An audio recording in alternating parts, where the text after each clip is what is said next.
I'm the Executive Vice President at Union, and I've been there for just about 5 years. I would also like to thank our members of Congress. We're going to hear from Representative Danny Davis a little bit later today, and I'll introduce Representative Scott shortly.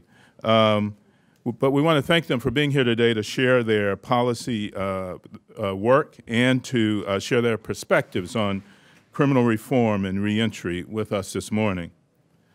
I'd also like to express my gratitude to ICF International, to our panel of experts whom we'll hear from later, as well as others who will share insights with us today.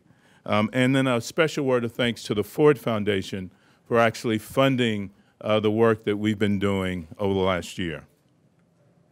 The policy landscape around criminal justice, mass incarceration, and sentencing laws has begun to shift as research across disciplines have shown the significant damage caused to individuals, families, and society by locking up large numbers of American citizens.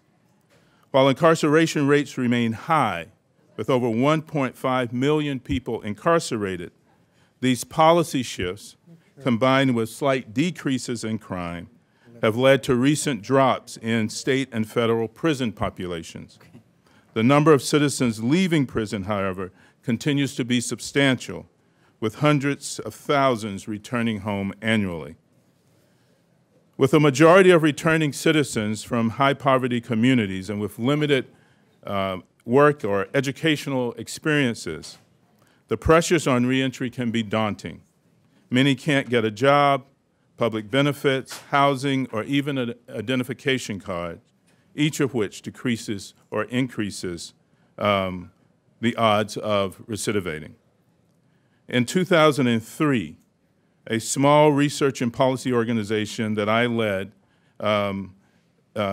Public-Private Ventures, launched a pilot program with the support of the Ford Foundation, the Annie E. Casey Foundation, and the U.S. Department of Labor. This program was called Ready for Work, and it was operated by some of our friends who are here today. I see Kevin Gay from Operation New Hope. Kevin, why don't you stand and let people know who you are? Operation New Hope in Jacksonville, Florida. Kevin's been a real leader in reentry work and employment. And Julio Medina is going to be here. I was on the plane with him this morning, so I know he's here. But he's from New York City, from the Exodus Transitional Community, and we will hear from him later today on the panel. But these programs combine holistic management and mentoring service with employment readiness training and job placement support. The pilot demonstrated several positive results. They include 60% employment retention at 3 months, 50% employment retention at 6 months, and a 16% incarceration rate, which I think is pretty good when you look at the national incarceration rate, that's a reincarceration rate, that's about 50%.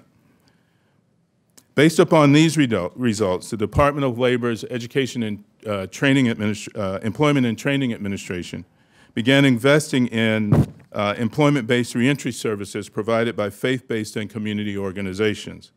We are here today to learn from over a decade worth of work that has resulted and been complemented by a growing body of empirical research. We're here to learn about what works in reentry and how we can continue to improve and scale our services. So just a quick word about the agenda, and then we'll hear from Representative Scott. To give you an overview of how we will spend our time this morning, we will begin with opening remarks from our acting member, and then we'll hear later from Congressman Davis. Brent Orrell and Vanessa Marks from ICF will provide an overview of the Reentry Employment Opportunities Benchmarking Study. We will then focus on 2 topics addressed in the study: pre-release reentry services and the use of assessment tools to individualize services. We have expert panels made up of practitioners, policy advocates, and administrators from the Departments of Labor and Justice prepared to address these topics and answer questions. We will then hear from reentry program participants directly. learning about their experience in these programs, and benefiting from their advice for those of us in the room determining appropriations, designing grant programs, or running reentry programs themselves. Finally, I'll return and conclude by highlighting key recommendations emerging from the benchmarking study. As a country, I believe we face a moral and economic imperative to reduce the number of individuals facing harsh and unjust sentences when rehabilitation and diversion may be a more effective and less costly alternative to extended incarceration. And we all benefit when returning citizens receive the support they need to stand on their own 2 feet and obtain a livable wage job after release. I feel blessed that we have reached a moment in our history where we are achieving true bipartisan engagement on these issues, represented by the members of Congress here and Representative Sensenbrenner, who couldn't be here today because he's ill.